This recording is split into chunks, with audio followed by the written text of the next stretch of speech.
Now, one side in this campaign has been telling us that the issues of this election are the maintenance of peace and prosperity. The line has been used, we've never had it so good.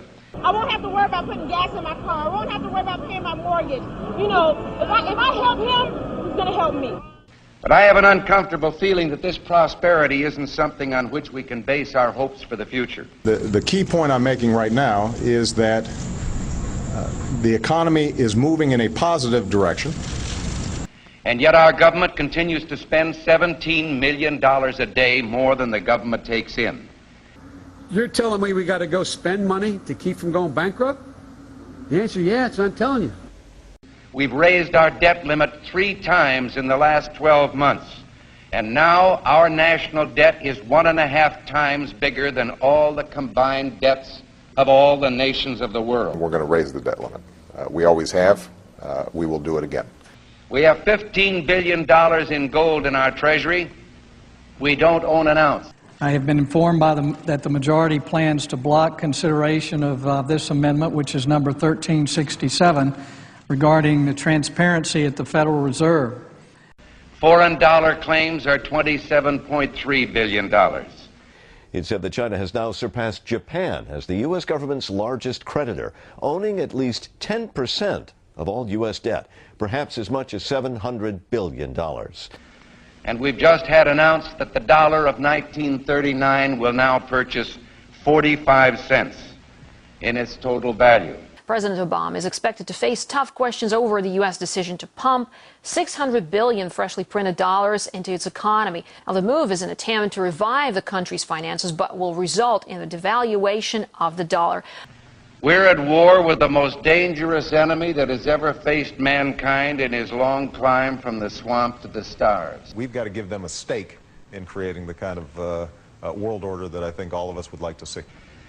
And it's been said if we lose that war, and in so doing lose this way of freedom of ours, you'll construct a legal regime to make indefinite detention legal. history will record with the greatest astonishment that those who had the most to lose did the least to prevent its happening.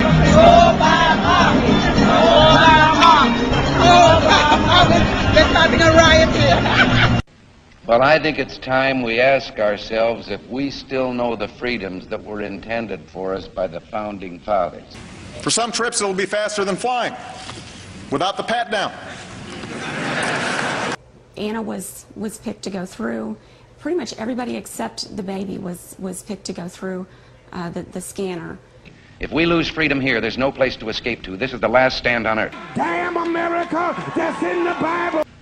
Whether we believe in our capacity for self-government or whether we abandon the American Revolution and confess that a little intellectual elite in a far distant capital can plan our lives for us better than we can plan them ourselves.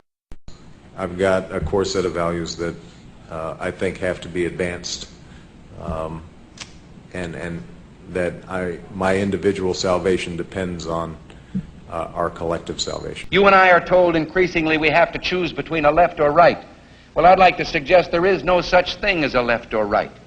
There's only an up or down. We had an election, and it was about a direction for our country. And regardless of their sincerity, their humanitarian motives, those who would trade our freedom for security have embarked on this downward course. In this vote harvesting time, they use terms like the Great Society, or, as we were told a few days ago by the President, we must accept a greater government activity in the affairs of the people. E pluribus unum, out of many, one. In the end, that's what this election is about. Well, the trouble with our liberal friends is not that they're ignorant. It's just that they know so much that isn't so. Over the course of 10 years, it would cost what it would cost us. All right, okay, we're going to. It would cost us about the same as it would cost